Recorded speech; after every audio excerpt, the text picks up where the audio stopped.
Hello, Ronnie Angel here of Next Level Fitness and Healing. I want to share with you today just something quick and simple that I throw together in the kitchen. My clients come in, they're like, man, what smells so good? And it's just really before I get started, first thing in the morning with all my clients. It takes me about 10 minutes to be able to do it. So what I'm going to do today is I've got some hamburger, grass-fed, grass-finished from Truman Hill Farms here in Hardy, Virginia. Delicious. Definitely highly recommend them if you're looking for just top quality beef. I'm gonna put it in bone broth. So I've just got some fire and kettle bone broth. I'll put that in my crock pot first. So I always cook stuff, not always, but I mean cook in my crock pot. As you can see, I don't have a lot of room here. So I usually do all my cooking off of a 2-burner hot plate and the crock pot, and just cook some delicious meals here all the time. But today, just going to do bone broth, crushed red peppers. I like to have a little spice.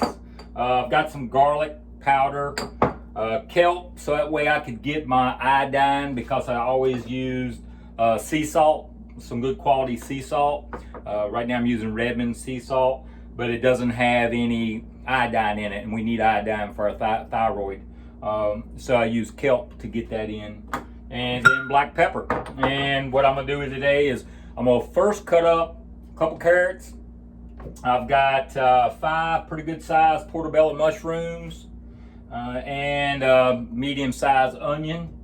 And later on, I'll put that in a pot right now with the hamburger. So those 3 things: the hamburger, the bone broth, the spices, the onion, the mushrooms, and the carrots, they're going in the pot first. And then later on, is about an hour or so before I get ready to eat, I will put, well, probably about an hour and a half since I'm putting these frozen in. I'll put in some frozen peas.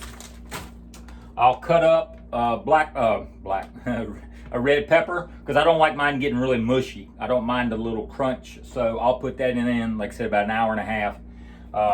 And then I'll put some spinach. I'll just throw some big old handfuls of spinach. But the spinach I won't put in till right before I get ready to eat. So what I'll do with that is, like I said, I'll put the green peas since they're frozen, and then the pepper. If I wasn't putting in the frozen green peas, I would just put in the pepper about an hour ahead. But with the green peas being frozen, it's going to bring your temps down. So I usually allow an hour and a half for that. But right before I get ready to eat, I'll throw me 2 big old handfuls of the spinach in the very tip top. And then by the time I grab my bowl, get my sparkling water with apple cider vinegar ready to have with my meal, by the time I get that set up, it's done steamed it enough that now I've got a really nice wilted steamed spinach. So that way they'll put that on the bottom or mix it in throughout, and then that's what I have. And then if I wanted to have some other type of a carbohydrate, like a quinoa, a grain quinoa, or rice, I would put that in. I would put that in probably about 2 hours before. So it really depends on what all you got going on. So it may take a little bit of prep later on in the road. But at the very last thing, if you don't need to add those carbs or anything like the grains I just mentioned, you can just let this cook. So just let it get going and let it get cooking. So let me get started here so I don't make this video too long, even though I've been talking a good bit about this. But yeah, it's just simple and easy, and you can cut your vegetables up however you like your vegetables. So I don't get all fancy with it, and I'll just I usually just cut my carrots up so they are, I just cut them right across equally. I don't cut them long ways or anything like that. I just kind of cut them, right across little small chunks, and just small chunks, so that way they'll cook in the broth. I cut them maybe an 1/8 of an inch. Yeah, maybe an eighth of an inch chunks, and I'll do that.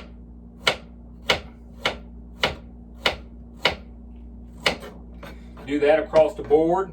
I really like carrots. They're good. They can also, the way the fiber is in the carrots, definitely if I cut them long ways, they would gather things a little bit more. But the carrots, they can also grab hold of toxins in the gut. So that can also help pull things out of the gut. The bone broth, that's why I like the bone broth, because it's good. It's got a lot of minerals in it. I like chicken bone broth and beef bone broth. Chicken, I really like using that, of course, when I'm using chicken, cooking chicken. So I got the same proteins together. But the chicken has got a little bit more glycerin in it for more of the collagen, which is really good for your bones. I mean, good for your joint health. Also good for the gut. But the beef broth, the beef broth, it's got more minerals in it. Because most of the time they let the bones of the beef cook a little bit longer. So with that being the case, they got to pull a whole lot more of the mineral content out of the bones that's in the beef that you're sitting there, like I said, they're cooking to make the bone broth. You can make bone broth yourself. I used to do that, but the whole house would smell. So because the bone broth, when I cook bone broth, I'd cook a big roast or something like that, or I'd get my local, get bones from David Hurt there at Truman Hill Farms, and then I could just cook the bones down. I'd have a big crock pot for that. And then I would just put a little bit of apple cider vinegar, water, and some onions, and let it cook, but for 48 hours. So I'd have to always go back and check, make sure I had plenty of fluids on it like that. But, cooking those things for 48 hours in crock pot, the house smelled like it, and it just kind of was like, a little bit too much. And then, Fire and Kettle, or there's some other great companies out there that make some good bone broth, but I really like Fire and Kettle. They use organic, which is really important, in my opinion, in cooking that. So doing that,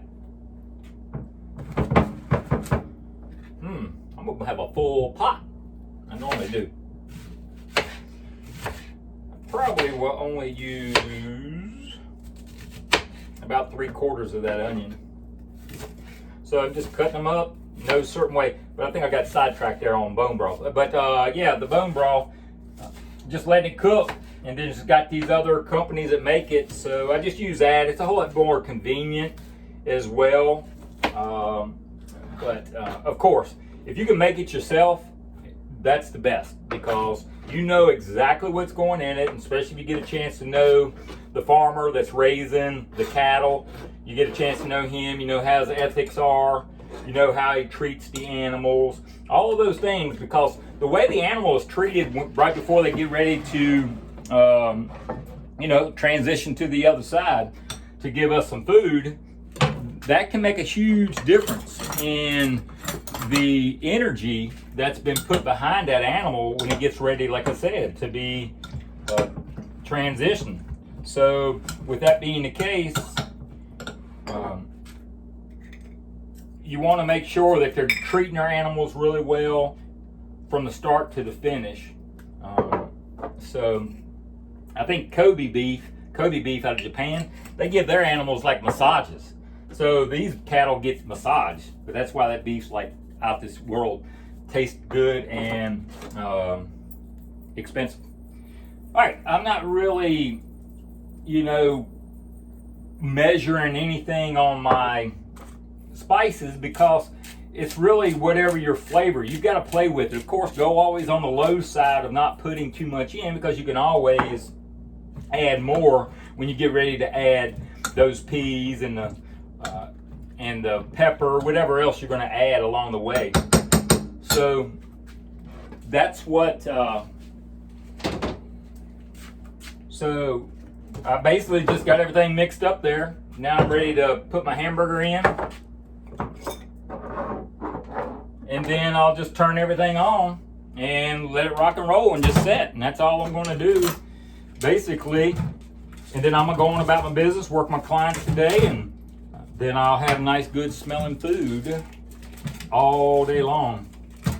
it's kind of torture sometimes at the very end. The clients that's been working all day long, they come in late in the afternoon or something, they haven't ate, or they didn't eat snacks like I asked them to at, you know, around 3 o'clock or 3:30 to help keep her blood sugar up. And they come in, they smell it, and they're like, oh my gosh, that just smells delicious. I'm like, yeah, man, that's what I'm talking about, because I'm getting ready to eat some wonderful food. So basically, like I said, I got a chunk of beef. I'm just going to break it up, just put it down in there.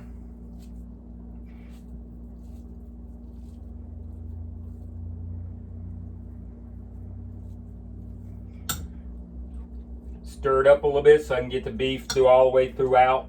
If you don't break it up very well, it'll stay clumped together. You'll have just like a big meat patty.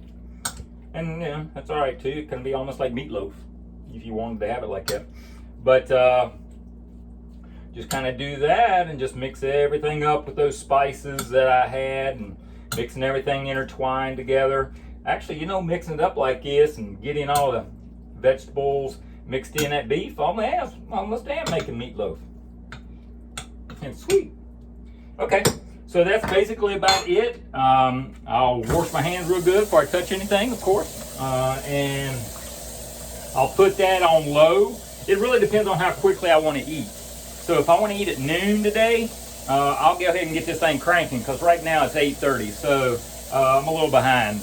Normally I'd have it start about 7 o'clock a.m. But I won't get an opportunity to eat till about 2:30 today anyway. I'll eat some snacks, but to be able to sit down and eat a good meal, it'll be that late anyway. So I'll put it on low, put it in my crock pot. A little small crock pot, that's all I got. It's a little small one. And you know, if you had 2 people, or definitely a single, that's plenty. I'll have enough here. I can eat 3, possibly even 4 meals off of this right here. So, you know, if you had a small family, 3 of y'all could definitely probably eat off of just this small one. So you don't need a great big crock pot. But there you go. So low, put it on the top, bam. So like I said, an hour and a half before I get ready to eat, I will put the frozen green peas, and that's if you want to. I would usually put frozen corn, but I didn't have any today. So then I'll have a red pepper, and then right before I get ready to eat, I'll throw a couple handfuls of spinach in there so it'll wilt. Then there I go. Before I get ready to put those green peas and stuff in, I'll check the flavor to see if I need to add any more spices for that time, you know, see if I need to spice it up or do anything else. But I hope y'all really enjoyed this. Quick, simple, and easy. Now I've got a great nutritious meal that's gonna feed me for quite a few times. I'll have it for lunch, I'll probably have it for supper or dinner, and then I'll have it, you know, potentially for lunch the next day, or maybe even breakfast. Sometimes I'll eat them for breakfast, but I'll be good to go. All right, well, happy cooking.